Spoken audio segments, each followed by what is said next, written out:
Sesi mengaji, belajar Islam lebih dekat. Assalamualaikum warahmatullahi wabarakatuh.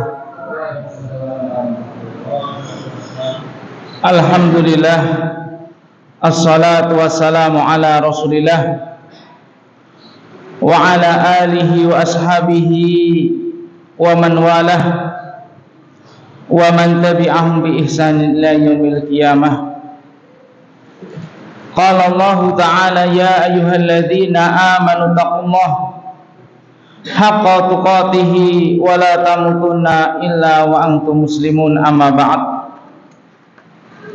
Alhamdulillah, segala puji kepada Allah Subhanahu wa Ta'ala yang telah memberikan kita, melimpahkan kepada kita nikmat yang begitu banyak. Wa in ta'uddu nikmatallahi la tuhsuha, sehingga pun kita tidak bisa menghitung nikmat tersebut karena terlalu banyaknya. Dan kita diperintahkan untuk senantiasa bersyukur agar Allah Subhanahu wa Ta'ala menambah nikmat-nikmat tersebut, nikmat Islam, nikmat iman, nikmat talabul ilm,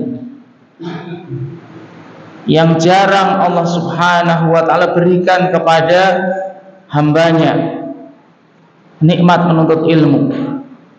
Ketika seseorang sudah diberikan nikmat, senang menimba ilmu, senang duduk di majelis ta'lim, itu tidak ada nikmat yang melebihi hal tersebut. Kenapa? Karena nikmat tersebut berkaitan dengan Allah mudahkan dia jalannya menuju surga. Sahalallahu lahu bihi tariqan ilal jannah. Dan tidak ada nikmat yang lebih dari itu, sudah tidak ada, itu puncaknya. Jika nikmat di dunia itu sebenarnya ketika seseorang itu sudah merasa senang, nyaman ketika menuntut ilmu, ketika disampaikan Al-Quran, hadis, ya.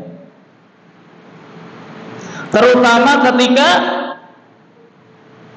membahas tentang masalah akidah, karena semua ulama sepakat di antara ilmu-ilmu syariat yang paling tinggi adalah ilmu tauhid, ilmu akidah. Dan ini pembahasan kita yang setiap kaum muslimin wajib mengetahuinya, wajib menjadikan hal tersebut sebagai keyakinannya.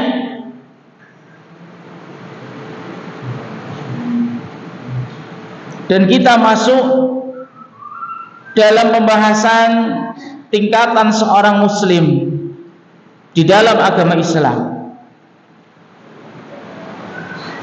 Kita sudah membahas hal yang pertama, yakni al-Islam. Akan tetapi sudah kita jelaskan, seseorang yang sudah beragama Islam belum tentu dia dikatakan mukmin. Belum tentu dia dikatakan mukmin.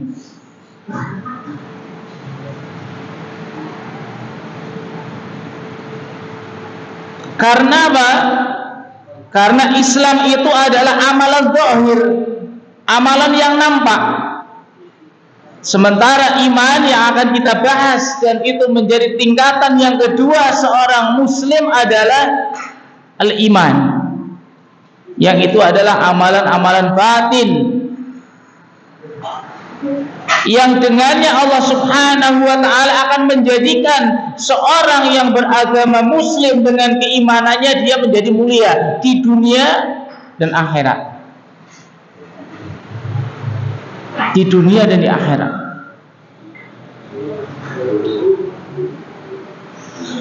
Qala al-mu'allif rahimahullahu ta'ala,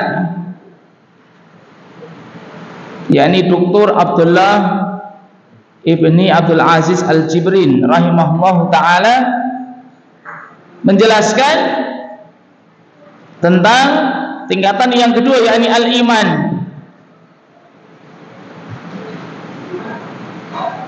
Al-iman apabila disebutkan secara tersendiri, ya, iman sebagaimana Islam. Nah, ketika disebutkan Islam, maka maknanya juga adalah Islam secara keseluruhan, termasuk juga di dalamnya adalah iman. Begitu juga ketika disebutkan iman tersendiri, makna di dalamnya adalah seluruh agama Islam, ya, seluruh syariat Islam, baik amalan zahir ataupun amalan batin, amalan yang nampak, sholat, puasa, ataupun amalan-amalan i'tiqadiyah, keyakinan tentang keimanan ketika disebut sendirian.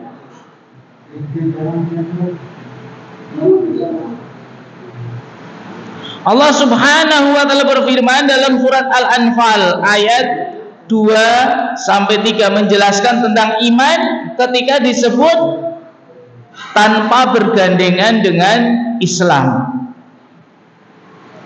Qala Allah Ta'ala innamal mu'minuna alladzina idza dzukirallahu wajilat qulubuhum.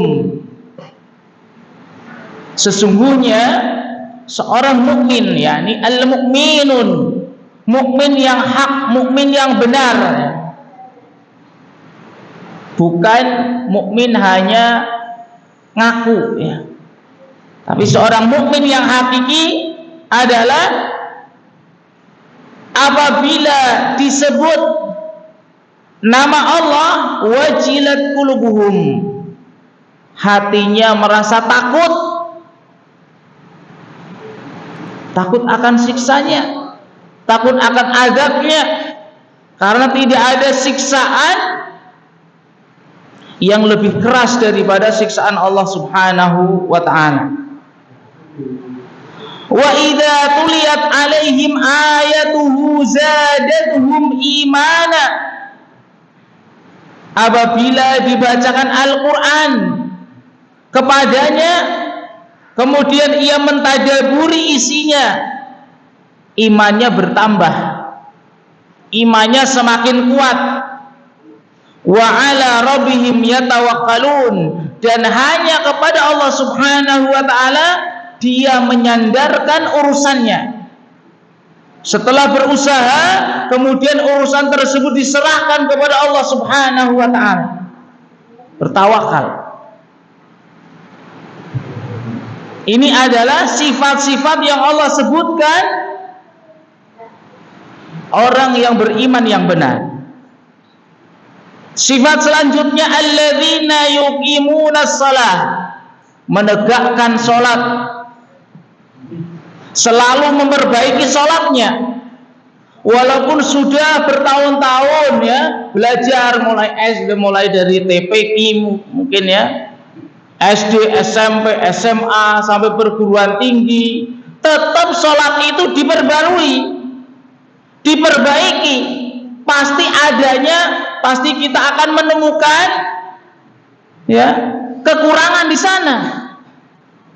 Dari bacaan Al-Fatihahnya, dari cara rukuknya, takbirnya, bacaan-bacaannya, mulai dari wudhunya, dilihat semuanya, syarat rukunnya. Ini sifat-sifat orang mukmin yang hakiki, yang benar, selalu mengoreksi sholatnya. Seandainya kita mau mengoreksi sholat kita masing-masing, seumur hidup tidak akan selesai. Meningkat dari tata cara wudhu, takbirnya, bacaannya, kemudian mentadaburi bacaannya. Apakah di antara kita sudah paham bacaan dari takbir sampai salam, maknanya? Jangan-jangan kita mengatakan Rabbighfirli warhamni wajburni warfa'ni warzuqni, itu berdoa tidak tahu maknanya, padahal sudah lengkap meminta kepada Allah agar Allah mengasihani kita, memberi ampunan kepada kita, memberi rizki kepada kita. Nanti setelah salam minta rezeki lagi, ya Allah berilah saya rezeki. Padahal dalam sholat sudah ada. Seandainya kita mentadaburi, tentunya apa? Di dalam sholat adalah seorang hamba paling dekat dengan Allah Subhanahu wa ta'ala. Lengkap sebenarnya.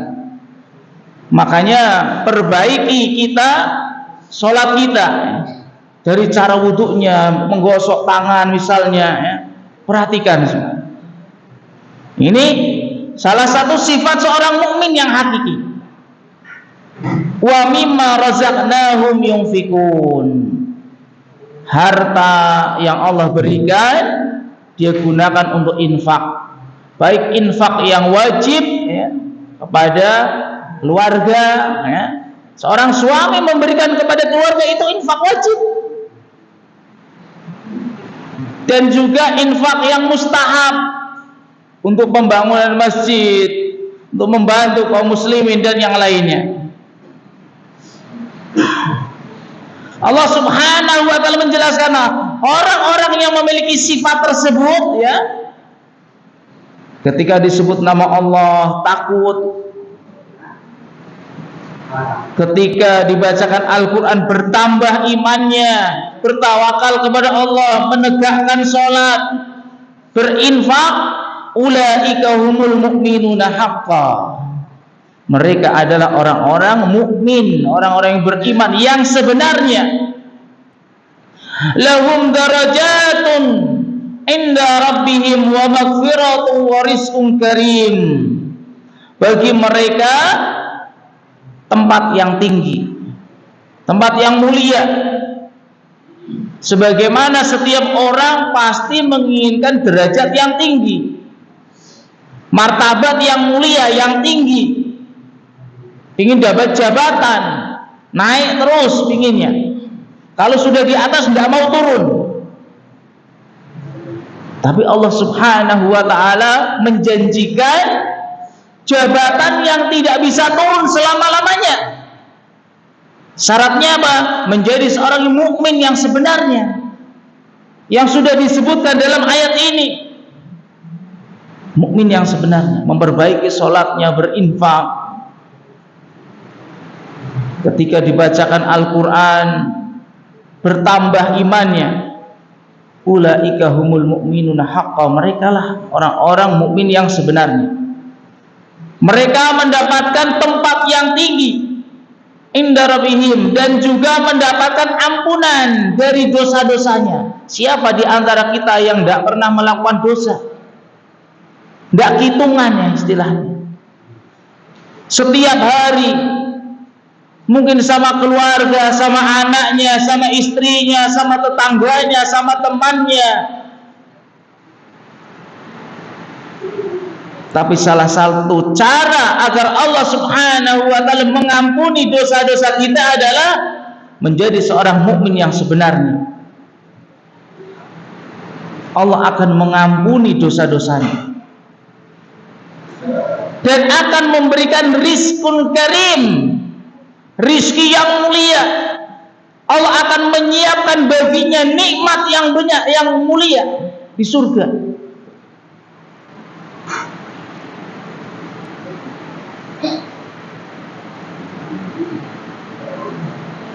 Wa ma rawahul Bukhari wa Muslim an Ibnu Abbas. Juga hadis yang diriwayatkan oleh Imam Bukhari dan Muslim yang menjelaskan tentang makna iman. Dari sahabat Ibnu Abbas, Abdullah Ibnu Abbas radhiyallahu anhuma, anna Nabiy sallallahu alaihi wasallam qala, Rasulullah sallallahu alaihi wasallam bersabda li wafdi Abdul Qais, kepada seorang utusannya Abdul Qais, amurukum bi arba, aku perintahkan kalian dengan 4 hal. Al-imanu billah, yang pertama adalah beriman kepada Allah. Wa hal tadruna mal imanu billah, dan apakah kalian tahu apa iman kepada Allah?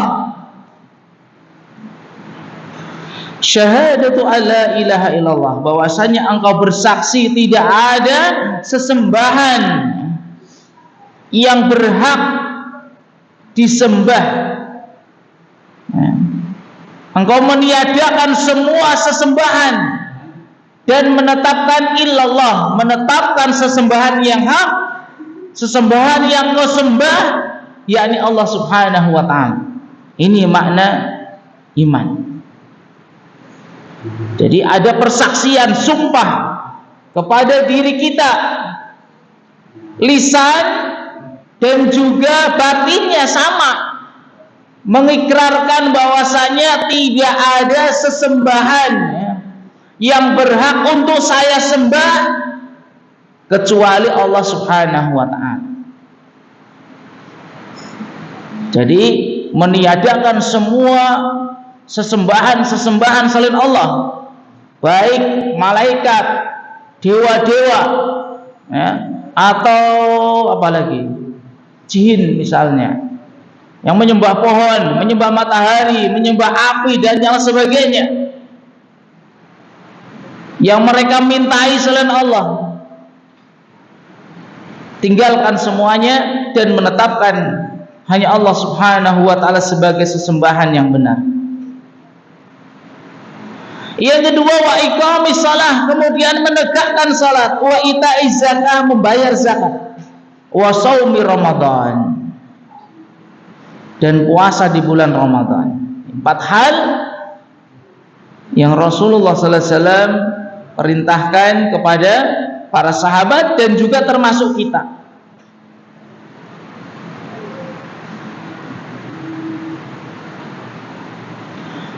Dan juga hadis yang diriwayatkan oleh Imam Bukhari dan Muslim dari sahabat Abu Hurairah Abdurrahman bin Sahrin radhiyallahu an marfu'an, disandarkan kepada Rasulullah sallallahu alaihi wasallam. Beliau mengatakan al-imanu bid'un wa sab'una syu'bah. Iman itu ada 73 hingga 79 cabang. Ya, iman itu memiliki cabang yang banyak. Yang ketika cabang-cabang tersebut ditunaikan, diamalkan, maka seseorang akan menjadi orang yang imannya paling tinggi. Dan derajat cabang yang paling tinggi adalah a'laha qauluhu la ilaha illallah. Cabang yang paling tinggi, ya, itu ucapan la ilaha illallah. Di sana banyak amalan, ya, ada 78 yang lainnya. Tapi la ilaha illallah paling besar di antara yang lainnya. Ada memuliakan tamu, memuliakan tetangga, berbicara baik atau diam. Kemudian di antara yang disebutkan dalam hadis ini yang paling bawah adalah wa adnaha imatatul adza 'anit thariq, menyingkirkan gangguan dari jalan. Itu di antara cabang-cabang keimanan, amalan-amalan yang merupakan cabang keimanan. Yang paling tinggi adalah ucapan la ilaha illallah, kalimat tauhid. Wal haya'u syu'batun minal iman, dan rasa malu itu juga merupakan cabang dari keimanan. Malu berbuat maksiat, bukan malu untuk hadir di majelis ilmu. Itu malu yang salah, ya.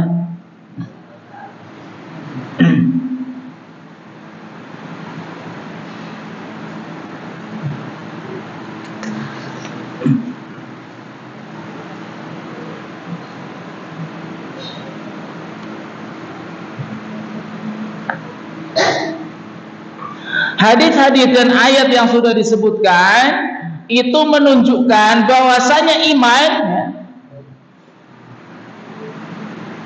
ketika disebutkan tidak bergandengan dengan Islam, maka mencakup agama secara keseluruhan.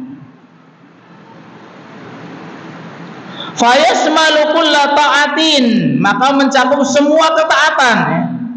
Baik tadi sudah disebutkan sholat, zakat, padahal itu merupakan bagian dari rukun Islam. Tapi ketika disebutkan hanya iman, maka mencakup rukun Islam, sholat, ya, zakat, puasa, dan yang lainnya.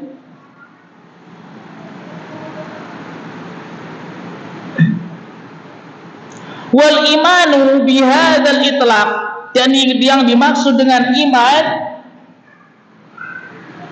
yakni qaulun bil lisan, diucapkan dengan lisan.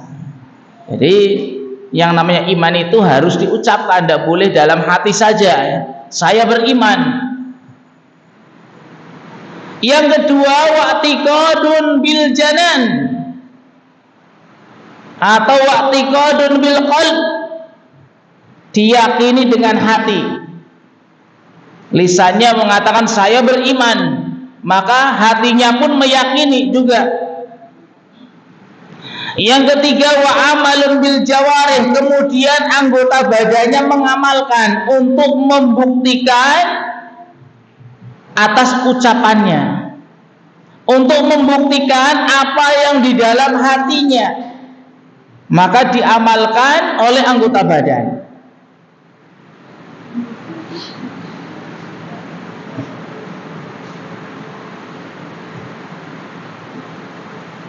Wal amalu ruknun fil iman, dan amal merupakan rukun di dalam iman.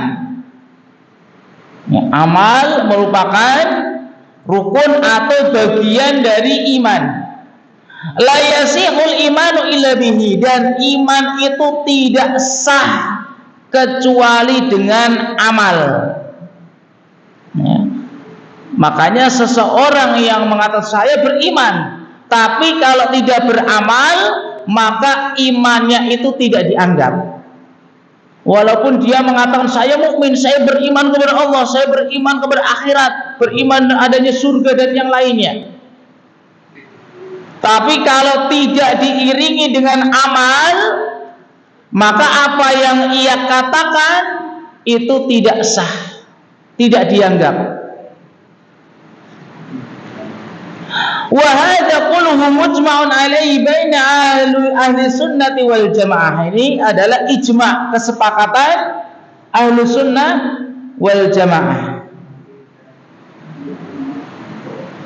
Faman tarakal amala bi jami'i ma aujabahu Allah taala, maka barang siapa yang meninggalkan amal secara keseluruhan yang telah Allah wajibkan kepadanya, faqad kharaja minal iman bil kulliyah, maka imannya itu telah keluar semuanya. Jadi barang siapa dia meninggalkan amal secara keseluruhan, tidak puasa, tidak sholat, ya, tidak sedekah, ya, yang diperintahkan oleh Allah dan Rasulullah SAW, ia tinggalkan semuanya, maka dia sama sekali tidak memiliki iman. Walaupun dia sudah mengucapkan syahadat, walaupun dia telah mengikrarkan keimanannya. Karena tadi sudah disebutkan bahwasanya amal itu adalah rukun dari iman. Namanya rukun itu pondasi, kalau tidak dilakukan berarti hancur, tidak dianggap.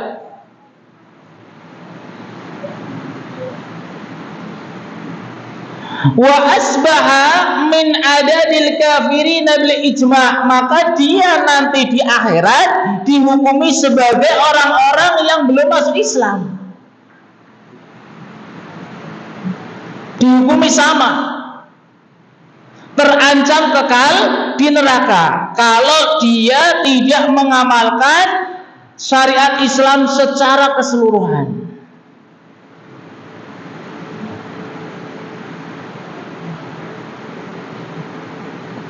Wa alaihi, maka fa inna man dhahaba ila anna al-amala laisa bi ruknin fil iman, maka siapa yang memiliki pendapat, ya, bahwasanya amal itu bukan rukun di dalam iman, Dan akan kita jelaskan ini. Di antara akidah yang berbeda dengan akidahnya Ahlus Sunnah atau para sahabat, yang mereka memiliki keyakinan bahwasanya amal itu bukan rukun dari iman. Wa inna ma huwa min kamalihil wajib awil mustahab faqad akhta'a. Dia itu berpendapat bahwasanya amal itu hanya penyempurna iman saja. Sebagai penyempurna yang wajib atau mustahab atau sunnah, maka dia telah akhta'a, salah, khata'an bayinan, kesalahan yang jelas. Wa halafa madalat alaihi nususus syar'iyyah, menyelisih nas-nas syar'iyyah, wa ma ajma' alaihi ahlus sunnah wal jamaah, dan menyelisih ijma' kesepakatan ahlus sunnah wal jamaah. Sebagaimana ini kaulnya Murji'ah al-Fuqaha, Murji'atul Fuqaha. Jadi Murji'ah pun ada Murji'ah Fuqaha, ahlinya ya. Mereka ada Gulatul Murji'ah, Murji'ah yang ekstrim, yang bermula dari pemahaman tentang iman yang salah. Sementara Murji'ah Fuqaha mereka agak mendekati dengan pemahaman Ahlus Sunnah, yang mereka mengatakan innal imana huwa tasdiqu bil qalbi wa nutqi bil lisani faqat. Yang namanya iman itu adalah meyakini dengan hati, diucapkan dengan lisan, cukup, tanpa memasukkan amal. Walaupun keyakinannya seperti itu, tidak memasukkan amal dari rukun iman, tapi kenyataannya hampir sama dengan Ahlus Sunnah. Orang yang melakukan dosa besar itu tidak mereka kafirkan, dikembalikan kepada Allah Subhanahu wa ta'ala.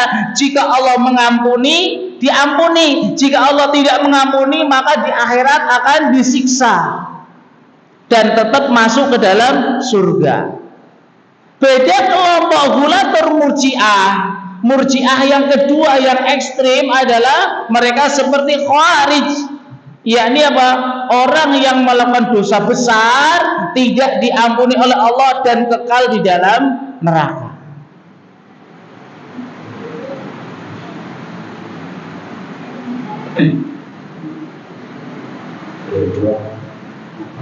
Begitu juga pemahaman Jahmiyah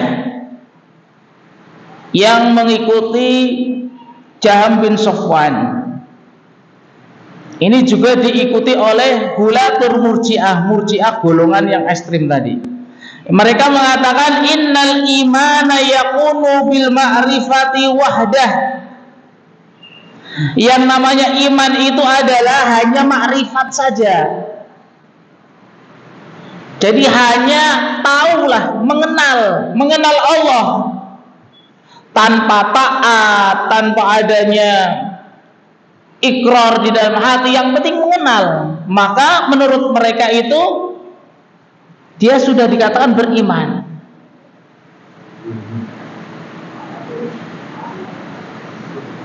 Dan mereka meyakini sehingga kalau tidak memasukkan amal bagian daripada iman, akhirnya apa? Mereka memiliki keyakinan orang yang melakukan dosa besar itu sama sekali tidak akan disiksa di dalam neraka, karena amal itu tidak dianggap. Mereka itu iman itu tetap. Bahkan iman kita dengan imannya malaikat Jibril menurut mereka sama. Sehingga orang yang melakukan dosa karena pemahaman seperti ini, menurut mereka tidak akan disiksa dan tidak akan masuk ke dalam neraka. Bukan hanya disiksa, tidak akan masuk neraka selama-lamanya.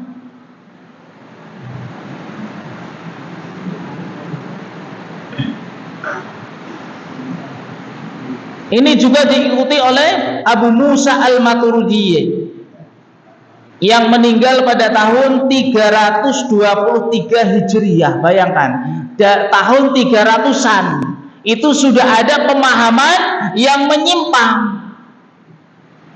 Organisasi belum ada. Jadi kalau dikatakan ini adalah ajaran baru, salah besar. Ini adalah pemahaman baru, salah besar. Ini sudah muncul ya di zamannya tabi'ut tabi'in 300-an Hijriyah, yang mereka sudah menyelisihi para ulama di zamannya tentang masalah iman, yang buntutnya ya istilahnya apa ya, akibatnya itu nanti merembet ke yang lainnya.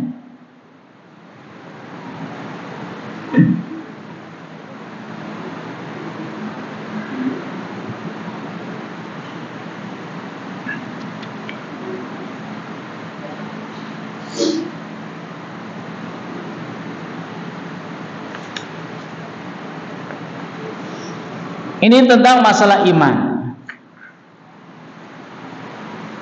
yang mana kita harus paham bahwasanya akidah Ahlus Sunnah menjelaskan bahwasanya amal adalah bagian daripada iman. Bukti dia beriman, wajib beramal. Kalau dia tidak melakukan amal sama sekali, berarti hilang juga imannya.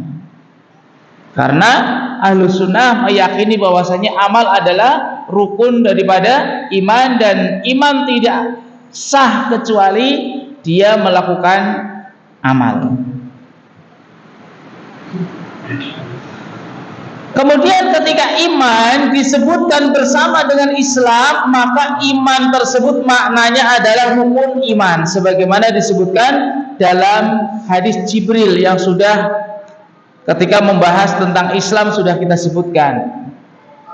Ketika malaikat Jibril bertanya kepada Rasulullah SAW, "Akhbirni anil Islam, akhbirni anil iman," ya.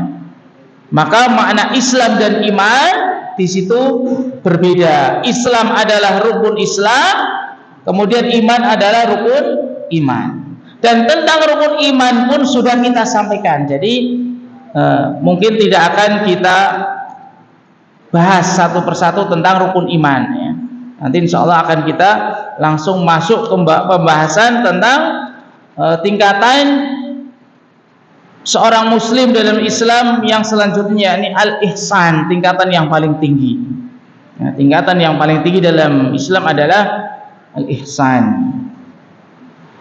Mungkin sedikit untuk murojaah saja ya, bahwasanya rukun-rukun iman telah kita ketahui ada 6. Yang pertama iman kepada Allah, yang terkandung di dalamnya ada 4 hal ya. 4 hal, ini hanya untuk murojaah ya, mengingatkan saja. Dalam iman kepada Allah minimal kita harus meyakini 4 hal. Yang pertama meyakini adanya Allah, al-iman biwujudillah, meyakini Allah itu ada. Yang kedua, atau bahkan dengan adanya Allah itu salah satu nanti kenikmatan di surga yang paling tinggi, melihat wajah Allah, itu menunjukkan Allah ada wujudnya.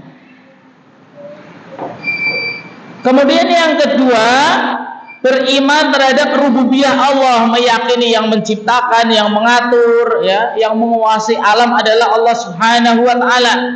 Yang ketiga, al-iman bi uluhiyah, meyakini tentang ketuhanan. Allah adalah satu-satunya sesembahan yang berhak untuk disembah, yang dijadikan sesembahan kita hanya Allah Subhanahu wa taala. Kita berdoa, sujud ya, menyembelih, puasa ya, dan yang lainnya, semua jenis ibadah hanya kepada Allah Subhanahu wa taala. Kemudian yang keempat adalah al-iman bi asma'ihi wa sifatihi ya. Beriman terhadap nama-nama dan sifat-sifat Allah yang Allah telah tetapkan di dalam Al-Quran ataupun di dalam hadis ya, tanpa merubahnya, ya, menetapkan sesuai dengan yang Allah dan Rasulnya tetapkan, tidak merubahnya, tidak mentakwilnya, tidak mengingkarinya, tidak menyamakan Allah dengan makhluknya.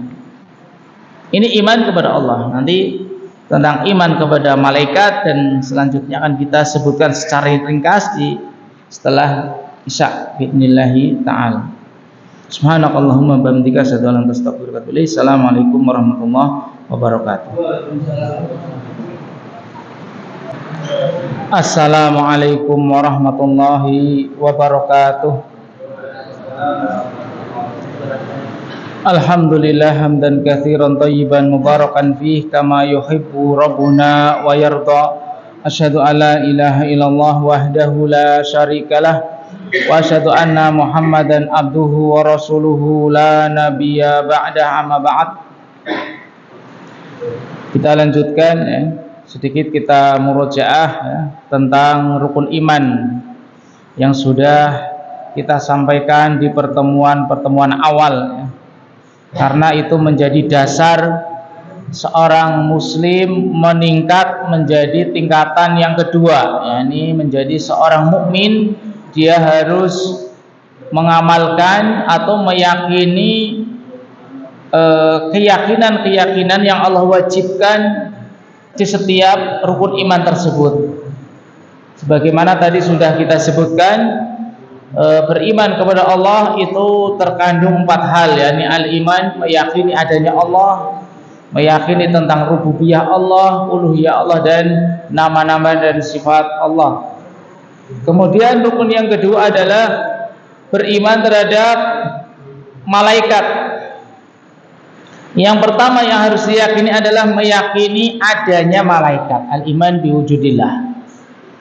Kemudian yang kedua, meyakini malaikat itu memiliki nama. Jadi masing-masing poin ini kita tanyakan kepada diri kita, sudah yakin belum? Sudah. Walaupun ketika ditanya tidak hafal rukun iman kepada Allah atau iman kepada malaikat ada berapa hal, ditanya ada berapa hal, tidak tahu, tidak masalah, yang penting sudah jadi keyakinan. Kalau hal tersebut sudah jadi keyakinan, itu yang akan nanti bisa menjawab pertanyaan malaikat munkar dan nakir, ya, ketika di alam barzah. Kemudian yang ketiga, meyakini tentang tugas-tugasnya, memiliki tugas. Ada yang diberikan tugas mengatur hujan, ya. Mengatur di sini sesuai dengan perintah Allah, ya, bukan mengatur sekehendak malaikat itu, tidak. Makanya dalam iman kepada Allah, yang mengatur alam adalah Allah, bukan malaikat, ya. Malaikat itu hanya memenuhi perintah Allah. Yang Allah perintahkan, sini hujan, sini kemarau. Kemudian yang keempat, meyakini sifat-sifat malaikat, ya. Di antaranya malaikat memiliki sayap 2, 3, 4, bahkan sampai 600 sayap. Kemudian di antaranya juga, di antara sifat malaikat pemikul ars, disebutkan dalam hadis, inna ma baina syahmati udhunihi ila atikihi masirata sab'ami'ati amin. Insyaallah ini menunjukkan besarnya malaikat pemikul ars. Itu antara daun telinga, ya, sampai pundaknya, baunya itu sejauh berapa? 700 tahun perjalanan. Ini dari sini ke sini 700 tahun perjalanan. Kayak apa besarnya ini? Itu malaikatnya, belum lagi arsnya. Makanya Allah disifati apa? Allahu Akbar, Allah Maha Besar. Ciptaannya saja sebegitu besarnya, apalagi yang menciptakan.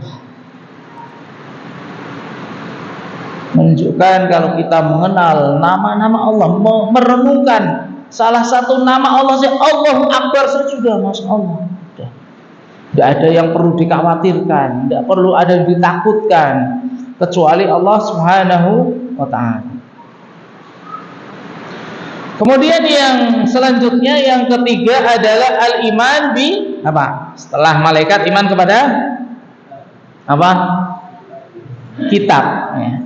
Iman kepada kitab-kitab Allah. Di sini juga terkandung 4 hal yang harus kita imani. Yang pertama, bahwasanya kitab-kitab tersebut kita harus yakini dari Allah Subhanahu wa Ta'ala, bukan buatan para nabi dan rasul. Bahwasanya hal tersebut kalamullah. Kemudian yang kedua, meyakini nama-namanya. Ada Al-Quran, Taurat, Zabur, Injil, ya, yang Allah turunkan. Yang ketiga, kita wajib meyakininya, ya,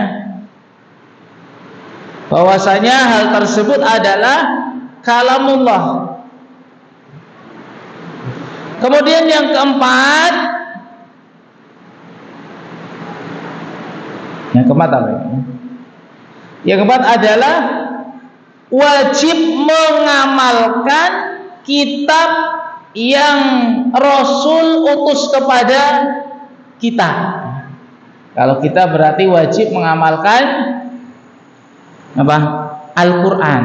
Al-Quran, kitab yang Allah turunkan kepada Rasulnya yang diutus kepada umatnya, kepada kita adalah Al-Quran. Wajib mengamalkannya. Ini 4 hal. Kemudian rukun iman yang ke berapa? 4, yakni iman kepada Rasul.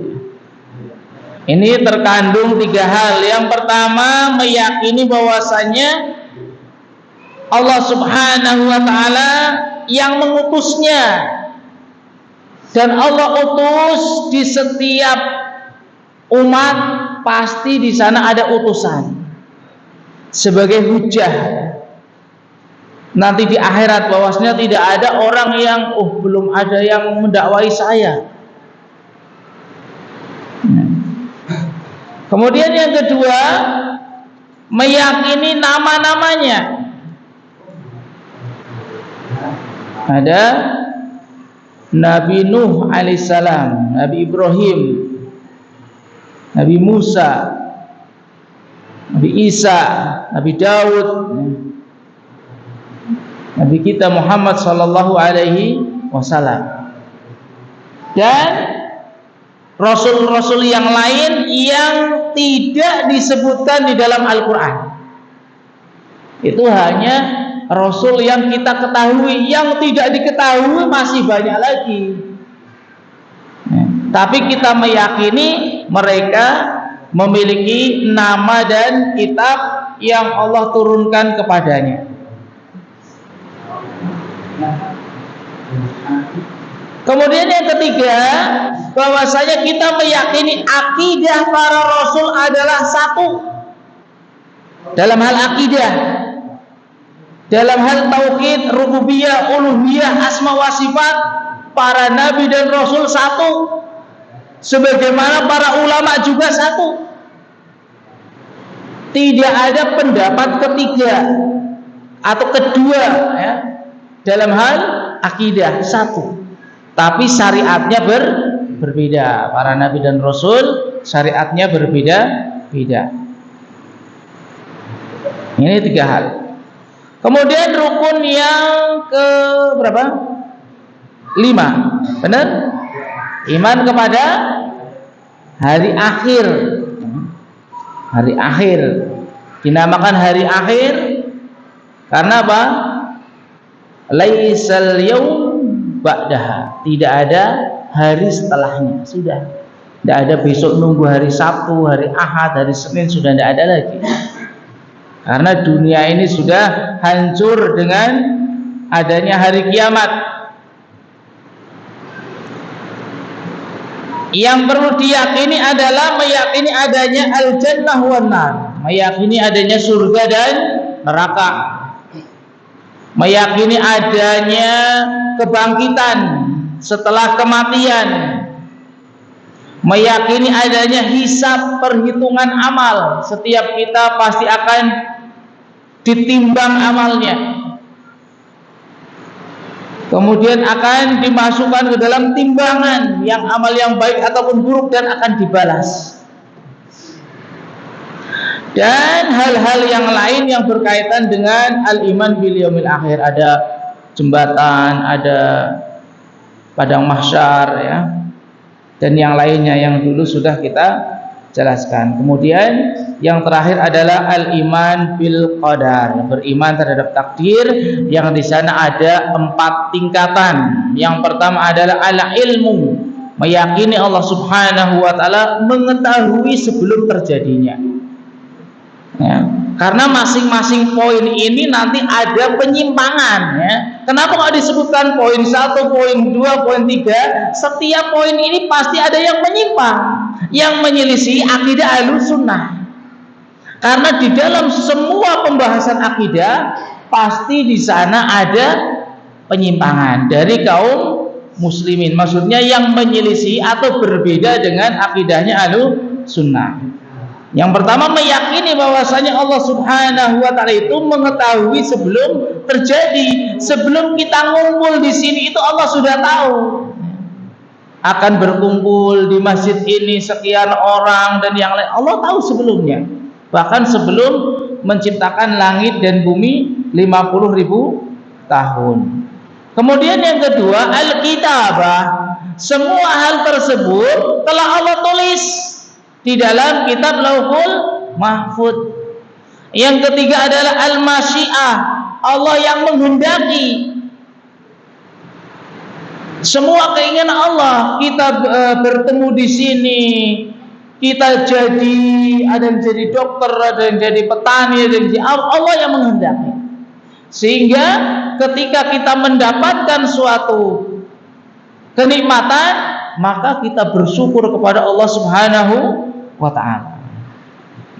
Dan semuanya itu ada hikmahnya, sesuai dengan hikmah dan keadilan Allah Subhanahu wa ta'ala. Dan yang keempat, yang terakhir adalah al-khalqu, bahwasanya Allah Subhanahu wa ta'ala yang telah menciptakannya, ya. Allah mengetahui, kemudian ditulis, Allah menghendaki dan merealisasikannya, menciptakan semua yang telah Allah kehendaki, Allah tulis dan Allah ketahui.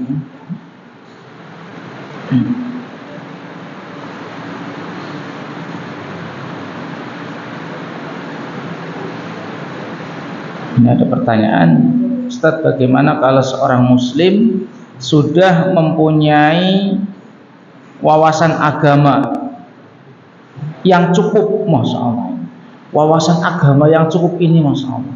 Seorang yang sudah menuntut ilmu tidak akan pernah merasa cukup. Bahkan semakin kita menuntut ilmu akan semakin tahu kekurangan kita. Dalam hal ini ternyata kita belum tahu, dalam hal ini belum tahu. Ngitung warisan, ya, kita aja dulu ngitung warisan itu tidak ada yang nilainya 6, nilainya di bawah 5 semua itu. Itu kan termasuk juga agama. Belum lagi dalam hal fikih, dalam hal akidah, dalam hal yang lainnya. Untuk mengatakan cukup ini minimal adalah tentang rukun Islam dan iman. Ya, hal-hal yang wajib kita ketahui, ya. Dasar sebagai seorang muslim itu rukun iman dan Islam.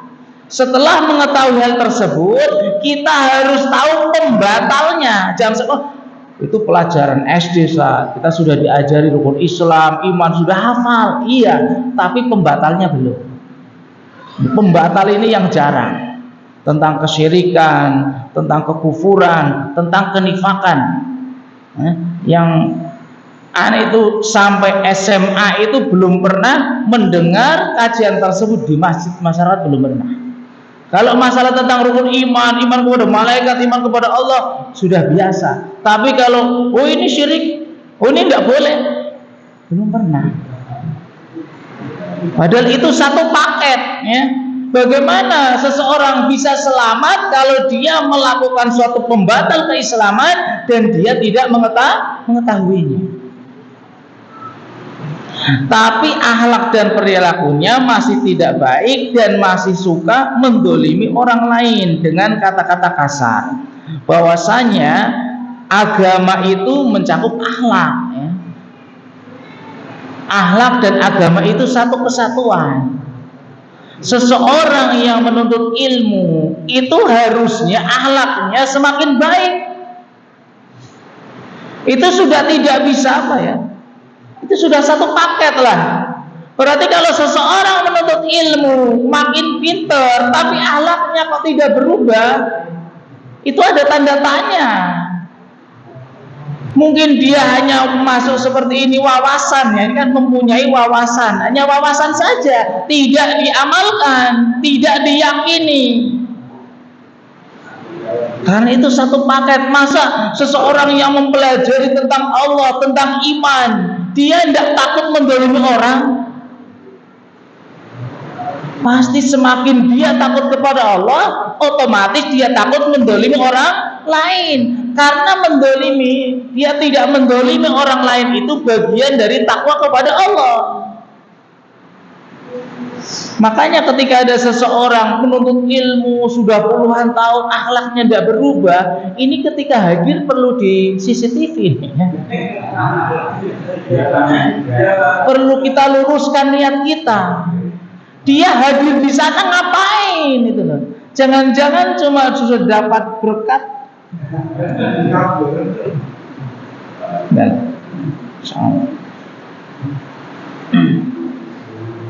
Apakah dia sudah termasuk orang yang baik? Ini belum, ya. Kan tapi ya semua kita berusaha. Kita tidak mengatakan kita sudah baik, tidak. Karena waktu kita itu masih ada kesempatan untuk memperbaiki diri, dan kita semua belum menjadi orang yang baik. Kita belajar menjadi orang baik terus. Untuk mengatakan saya sudah baik ini masih jauh, ya, masih jauh. Kita masih belajar, ya. Masih belajar, masih banyak yang belum kita ketahui. Dan berdoa, jangan lupa berdoa, ya. Jangan sampai kita banyak sering menuntut ilmu, hadir di majelis ilmu tanpa diiringi dengan doa. Doa itu menunjukkan keikhlasan kita. Kita berusaha kemudian berdoa. Doa itu menunjukkan kesungguhan dalam usaha. Maka jangan dilupakan doa, mendoakan agar menjadi baik, ya, memperbaiki akhlak. Pertanyaan selanjutnya, apa benar sikap istri adalah cerminan suami? Terus bagaimana jika suami tidak pernah memuliakan istrinya? Apakah akan berpengaruh dengan rezeki suami? Istri adalah cerminan suami. Tidak mesti, ya. Karena setiap orang itu akan dihisab sesuai dengan perbuatannya.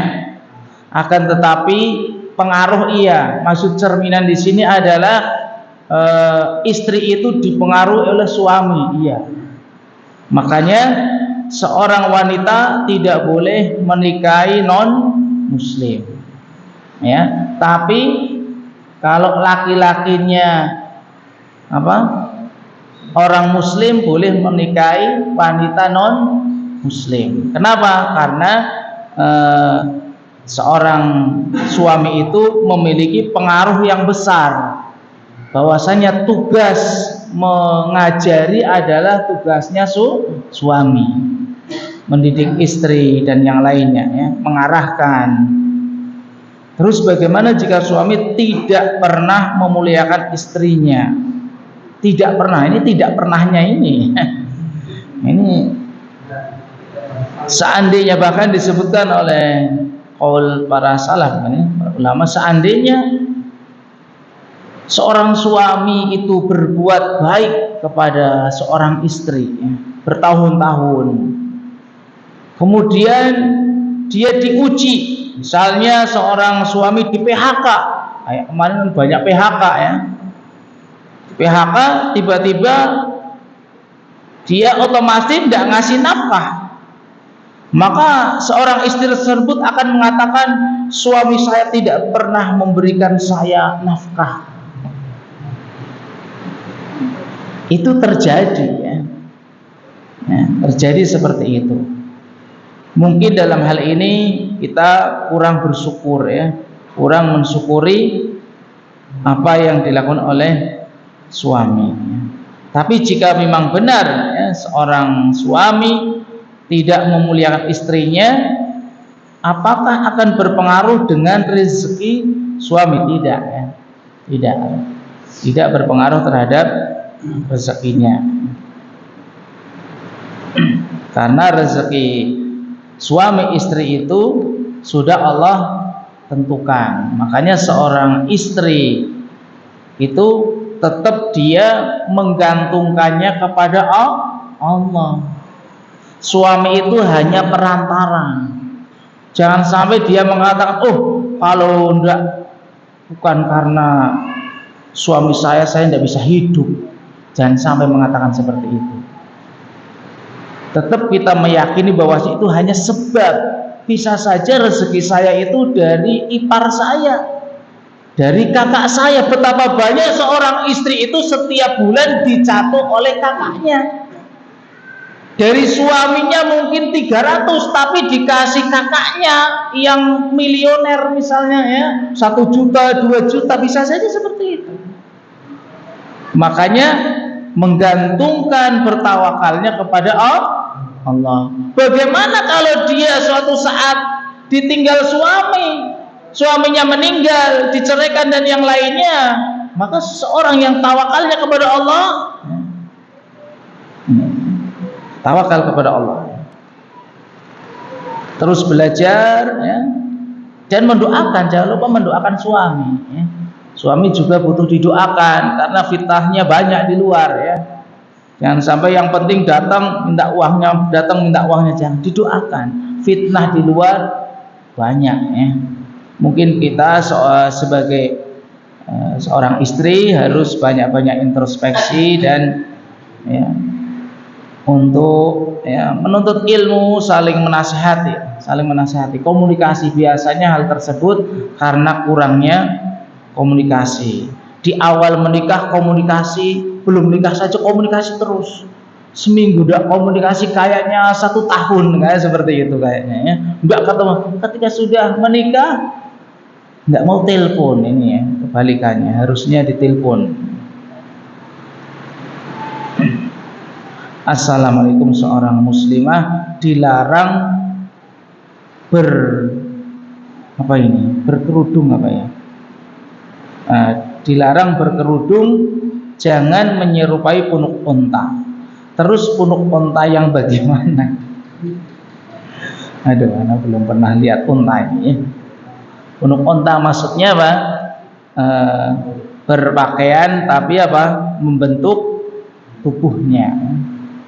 Dia ingin menutup aurat tapi tidak tertutup auratnya. Kira-kira maknanya seperti itu. Menurut menutup aurat seperti ini, tapi menurut syariat tidak seperti itu. Menutup aurat adalah mengulurkan kainnya sampai menutupi dada sehingga tidak terbentuk tubuhnya.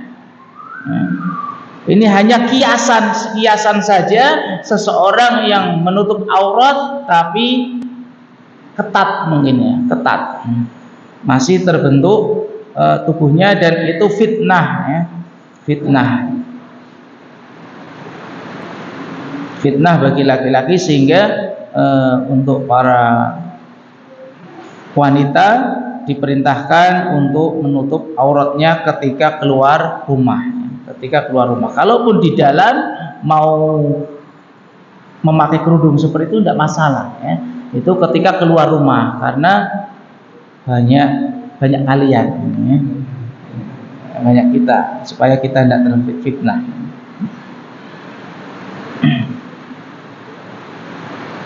Pertanyaan selanjutnya, apakah orang yang selalu menyalahkan saya tanpa sebab adalah termasuk orang yang dolim? Menyalahkan tanpa sebab, iya dolim ya. Menyalahkan tanpa sebab itu dolim. Tapi ketika ada seseorang menyalahkan, itu ya kita sikapi dengan baik ya. Mungkin kita memang punya kesalahan ya, menurut dia ya. Karena setiap orang itu menilai beda-beda. Mungkin anak sendiri ada yang menilai ketika berjumpa dengan seseorang yang dikatakan salahnya terus itu loh. Yaitu sebagai introspeksi, mungkin di dalam hal ini kurang, tapi kelebihannya tidak pernah disebutkan. Karena ada orang yang tipenya seperti itu, ketika menyebutkan temannya atau bahkan saudaranya sendiri yang dikatakan adalah kekurangannya. Anak tidak pernah diurus, jam segini belum dimandikan, dan yang lain sebagainya ya. Tidak dikasih makan, padahal habis dikasih makan. Jadi isinya menyalahkan ya. Karena apa? Kebanyakan dia menyalahkan itu tidak mengetahui hakikat yang sebenarnya. Mungkin yang terbesar adalah kita jarang bergaul dengannya, jarang berkomunikasi, jarang silaturahim. Kalau kita sering silaturahim, sering memberi hadiah, memiliki kelebihan rezeki, kita mengasihinya, insya Allah itu akan mengurangi rasa hasad. Rasa hasad itu ya, ini perlu diwaspadai, bukan hanya menjangkiti antara kaum muslimin, tapi di lingkungan keluarga itu sudah banyak yang terjangkit hasad antara saudara ya. Saudara satu dengan saudara yang lainnya ya. Oh ini kok seperti ini ya. Dan itu termasuk zalim, masuk ke zaliman.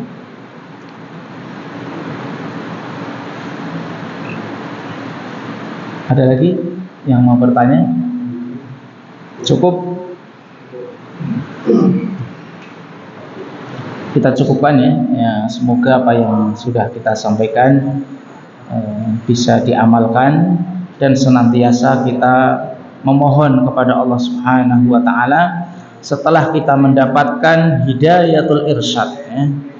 Hidayatul irsyad, hidayah bayan, hidayah penjelasan, kita meminta kepada Allah hidayatul taufik agar bisa mengamalkan apa yang sudah disampaikan, apa yang sudah kita ketahui ya. Dan itu mutlak taufik dari Allah Subhanahu wa taala. Karena ustadz itu hanya menjelaskan, oh ini ya, ini perbuatan baik, ini buruk, ini tidak boleh, ini boleh, dan yang lainnya. Adapun untuk bisa mengamalkan adalah taufik dari Allah Subhanahu wa taala, sehingga kita memohon kepada Allah dan mendoakan suami kita, mendoakan istri kita, mendoakan anak-anak kita, tetangga kita, kaum muslimin dan yang lainnya, agar mendapatkan hidayah taufik dari Allah Subhanahu wa taala. Allahumma inna nas'alukal huda wa tuqa wal afafa wal ghina. Subhanakallahumma bihamdika asyhadu an la ilaha illa anta astaghfiruka wa atubu ilaik. Assalamualaikum warahmatullahi wabarakatuh.